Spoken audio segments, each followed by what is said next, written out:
Assalamualaikum warahmatullahi wabarakatuh. Halo anak-anak kelas 4B. Pada materi sebelumnya kita sudah mempelajari subtema 2 manfaat energi.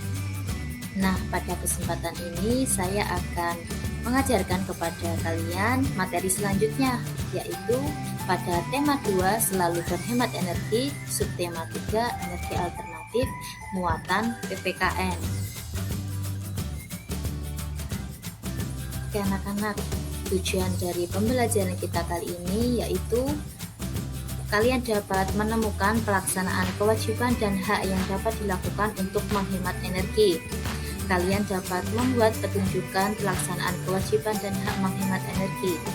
Kalian dapat menemukan pelaksanaan kewajiban dan hak terhadap lingkungan. Kalian dapat menunjukkan fakta mengenai kesadaran masyarakat dalam menghemat energi. Kalian dapat membuat pengelompokan fakta yang ditemukan ke dalam hal yang sudah baik dan hal yang belum baik.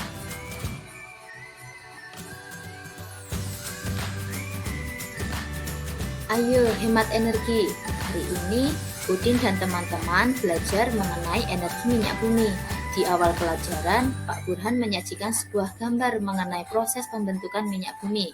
Ternyata butuh waktu yang sangat panjang. Jutaan tahun.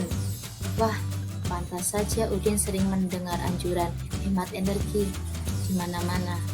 Ketika berjalan pulang dari sekolah, Udin, Lani, Edo, dan Siti berbincang-bincang mengenai menghemat energi. Mereka berpikir seharusnya ada yang dapat mereka lakukan untuk mengajak warga di kampung Babakan untuk melakukan penghematan energi. Listrik, bahan bakar, kendaraan, dan air adalah sumber daya yang dikonsumsi oleh warga desa sehari-hari. Edo ingat, hampir sepanjang hari televisi di rumahnya selalu menyala. Ada atau tidak ada yang menonton, seperti sudah menjadi kebiasaan. Untuk langsung menyalakan televisi di pagi hari. Bahkan ketika Edo ke sekolah, ayah kerja dan ibunya memasak di dapur, televisi masih menyala tanpa penonton. Nah, itu satu hal yang dapat Edo lakukan, mengingatkan anggota rumahnya untuk menghemat penggunaan listrik. Memang, memperoleh aliran listrik adalah salah satu hak masyarakat, tetapi perlu diingat bahwa kewajiban pemakaian listrik bukan hanya membayar tagihan, tetapi juga harus menghemat pemakaian. Lani juga ingat, ibunya selalu mengendarai sepeda motor untuk urusan apapun. Bahkan belanja ke warung Pok Minah di ujung kampung pun ibu mengendarai motor. Lani menyadari ia harus mengingatkan ibu untuk menggunakan kendaraan seperlunya. Ibu perlu menghemat bahan bakar motor. Untuk jarak yang dekat, lebih baik berjalan kaki atau naik sepeda. Lebih hemat, lebih murah, dan lebih sehat. Udin dan Siti jadi berpikir keras.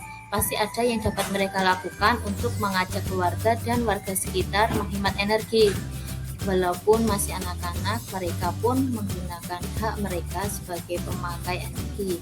Jadi, mereka pun mempunyai kewajiban untuk melakukan penghematan.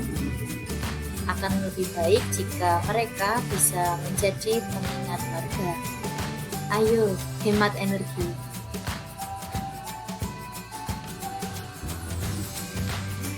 Ya, selalu berhemat energi juga cara yang paling bijak untuk mengurangi kerusakan lingkungan. Sebagai bagian dari masyarakat, itu adalah kewajiban kita. Yang dapat kita lakukan untuk menghemat energi adalah gunakan air secukupnya, matikan pompa air jika tidak digunakan, matikan peralatan listrik bila tidak digunakan, gunakan peralatan rumah tangga yang hemat energi. Gunakan kendaraan bersama-sama. Kurangi penggunaan kendaraan.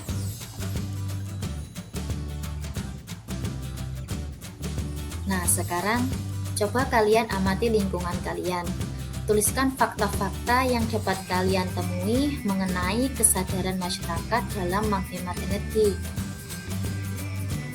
Seperti hal-hal yang dilakukan masyarakat mengenai kesadaran dalam menghemat energi, yaitu Ada warga mematikan lampu saat siang hari.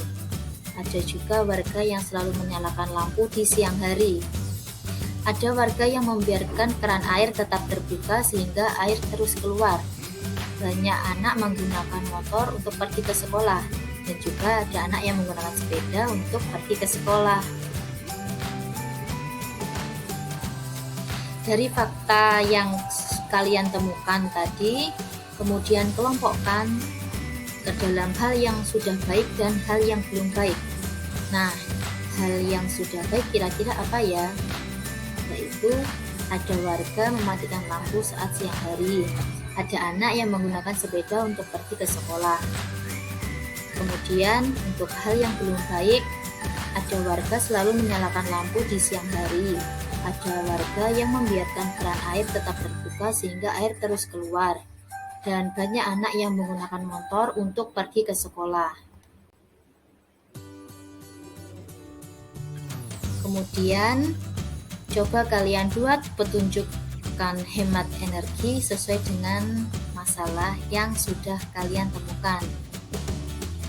Seperti membuat masyarakat sadar akan hemat energi juga kewajiban kita. Maka dari itu, berikut contoh petunjukan tentang listrik, yaitu matikan TV jika tidak ditonton, dan juga matikan lampu di siang hari. Kemudian juga terdapat petunjukan tentang air, hemat air, seperti memanfaatkan air secara optimal, menggunakan mesin cuci dan pakaian jika yang dicuci sangat banyak. Jika cucian banyak, pakai saja 3 ember. Mandi berendam paling boros air. Mandi dengan gayung lebih boros 3 kali. Usahakan mandi dengan pancuran dan tidak berendam. Saat gosok gigi, cuci muka atau mencukur, kalian menggunakan wastafel, jangan dibiarkan bebas menguncur. Dan lebih baik mencuci mobil dengan lap dan ember.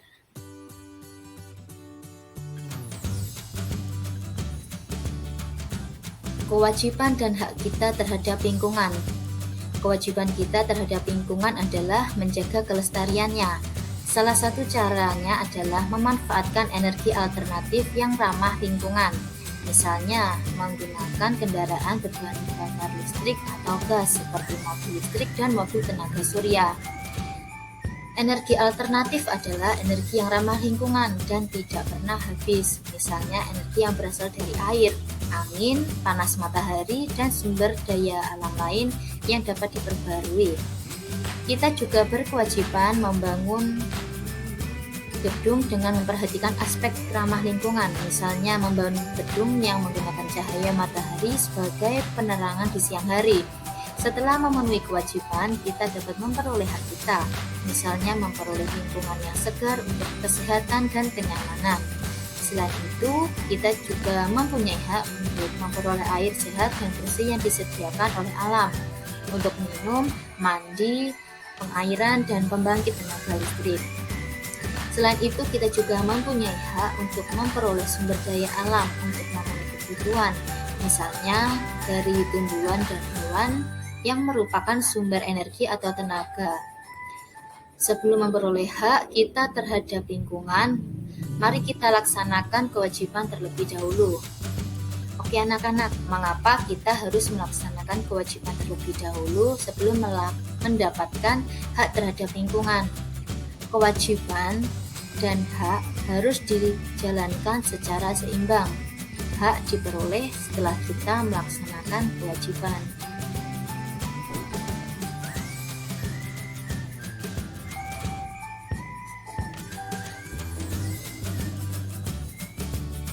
Oke anak-anak, semoga pembelajaran kali ini bermanfaat untuk kita semuanya.